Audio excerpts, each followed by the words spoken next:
নেই। তুই কি করে বুঝবি সিঁদুরের মূল্য? তুই কি করে জানবি এক ফোঁটা সিঁদুরের পবিত্রতা? তোর কাছে তো সিঁদুরটা একটা খেলা।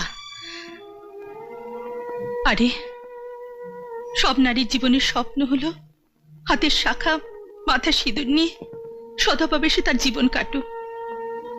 সেটুকু তুই জেনে শুনে হাতছাড়া করিস নে বর্ষা, না হলে পরে ভবিষ্যতে তোকে পস্তাতে হবেই হবে। পিসি শান্তি ঠিকই বলেছে।